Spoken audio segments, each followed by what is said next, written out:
अगर बच्चे हैं तो मैं तो निवेदन करूंगा एक ही माला आप अपने बच्चों को करना सिखाइए, जरूर सिखाइए।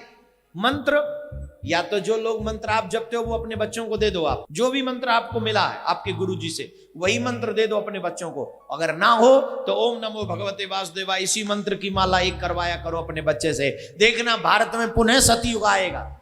लेकिन ये संस्कार कौन देगा? माँ बाप ही देंगे। अब महाराज जी कहेंगे तो कोई बच्चा मानेगा? कोई नहीं मानना महाराज जी के। आप अपने बच्चों के साथ में हमेशा रहते हो तो आप अपने बच्चों के लिए ये इतना तो करो, कम से कम इतना तो करो। उन्हें पढ़ाते हो, पैसा खर्चा करते हो, उन्हें अच्छी समझ देते हो, लेकिन उनके आत्म कल्याण की जिम्मेदारी आपकी नहीं है क्या? मैं निवेदन करूंगा अपने बच्चों की रोटी के साथ साथ आत्म कल्याण की भी चिंता आप लोग करें, अवश्य करें। ये निवेदन है मेरा। और तभी आप अच्छे माँ बाप बन सकेंगे। अगर आप ये नहीं दे पाते तो अपने आप को माँ बाप कहलाने का अधिकारी मत समझना, बिल्कुल भी नहीं। इनका मोतिया बंद हो रहा है, इन्हें अपने सदग्रंथों में लिखी हुई सच्चाई का नहीं पता। हरे हरे श्री कृष्ण कृष्ण हरे हरे राधे श्याम सीताराम राधे राधे श्याम राधे। ओम नमः शिवाय, ओम भगवते वासुदेव नमः। ये गायत्री मंत्र, ये मोक्ष मार्ग के मंत्र नहीं है, ये व्यर्थ है, यूजलेस है। गीता जी अध्याय नंबर 16 के श्लोक नंबर 23 और 24 में स्पष्ट किया कि जो शास्त्र विधि को त्याग कर मनमाना आचरण करते हैं, मनमानी पूजाएं जाप करते हैं, उनको न तो सुख होगा, ना कोई गति होगी, ना उनकी कोई उनको सिद्धि प्राप्त होगी, अर्थात यूजलेस। इसलिए 16वें अध्याय के फिर 24वें श्लोक में स्पष्ट किया गीता जी में, इससे तेरे लिए अर्जुन कर्तव्य और अकर्तव्य की अवस्था में कौन सी साधना करनी चाहिए और कौन सी त्याग देनी चाहिए। सदग्रंथों को आधार मानना, किसी के लोक वेद पर आधारित मत होना। तो श्रीमद् भगवद गीता हमारा आधार है भक्ति का, पवित्र वेद हमारा आधार है भक्ति का, साधना का। लेकिन पुराण हमारे सहयोगी हैं अध्यात्म ज्ञान को समझने के लिए। और जो पुराणों के अंदर वेदों और गीता वाला भक्ति विधि है वो तो वेदों और गीता का ही है, वो तो हम उन्हीं से ग्रहण करेंगे। बाकी अन्य उसके अंदर उस ऋषि वक्ता, पुराण के वक्ता का अपने घर का ज्ञान है जो वेदों और गीता से नहीं मिलता, वो हमने स्वीकार नहीं करना। अब गीता ज्ञानदाता कहता मेरा एक ओम अक्षर है, नथिंग एल्स, और कोई जाप ही नहीं है। इसके अतिरिक्त कोई मंत्र जाप करता है वो अपने डलेट हो रहा है, वो कंकर पत्थर इकट्ठे कर रहा है, लाल नहीं है। ये ब्रह्म सत्र का है। और इससे जो इसकी साधना करता हुआ अंत समय में शरीर छोड़कर जाता है तो परम गति को प्राप्त होता है। वो परम गति कौन सी है? ब्रह्मलोक। और गीता जी अध्याय नंबर 8 के श्लोक 16 में कहा कि ब्रह्मलोक पर्यंत वहां तक गए हुए सभी पुनरावृत्ति के अंदर है। अब 17वें अध्याय के गीता जी के 23वें श्लोक में कहा है कि उस सच्चिदानंद घन ब्रह्म के पाने का 3 मंत्र का जाप का निर्देश है, नथिंग एल्स। निर्देश माने नथिंग और कुछ नहीं, सिंपल ओनली डायरेक्शन। ये है, देखिएगा श्रीमद् भगवत गीता, गीता प्रेस गोरखपुर से प्रकाशित है। जयदाल गोविंद का इसके अनुवादक है। ये देखो, अब गीता अध्याय नंबर 8 का और श्लोक नंबर हम 8 से शुरू करेंगे।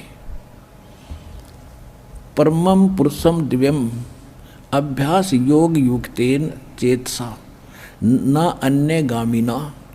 परमम पुरुषम दिव्यम, उस दिव्य परम पुरुष यानी परम अक्षर ब्रह्म को याति पार्थ अनुचिंतन, उसके सिमरण से उसको प्राप्त होते हैं।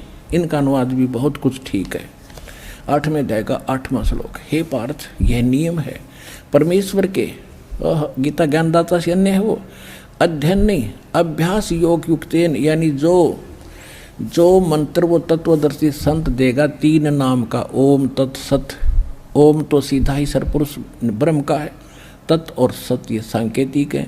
ओम और तत् मिलकर ये 2 अक्षर का सतनाम बनता है। वो तत् सांकेतिक है, जो आपको प्राप्त है उनको खूब पता है। और सतयु आदि नाम है, ये अलग मंत्र है, जो सार नाम प्राप्त है उन पुण्यात्माओं को खूब ज्ञान है। तो यहाँ ये स्पष्ट कह रहा है कि उस मंत्र के अभ्यास से, ये योग न ध्यान का इसमें मतलब है नहीं, ये तो हठ योग को ध्यान मानते नहीं। इसका संस्कृत मूल पाठ क्या कह रहा है देखिए, अभ्यास योग युक्तेन, ध्यान नहीं, अभ्यास यानी उस नाम के सुमरण की युक्ति से, उससे लगन से, दूसरी ओर न जाने वाले मन से, यानी किसी और भक्ति में फिर कति ढा नहीं जावे, केवल वही भक्ति करे निश्चित से। अनुचिंतन निरंतर चिंतन करता हुआ परम दिव्यम पुरुषम याति है।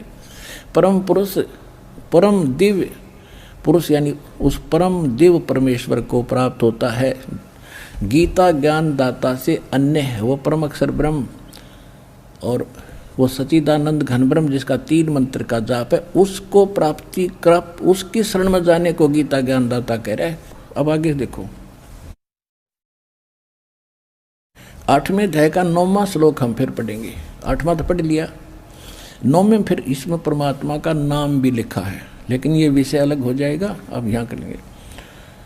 जो कवियम सर्वे कर दिया, कवियम ये लिखना था, जो कबीर देव है अनादि, सबके नियंत्रता, सूक्ष्म से भी अति सूक्ष्म, सबके धारण पोषण करने वाले, अचिंत स्वरूप और सूर्य की सदृश चेतन।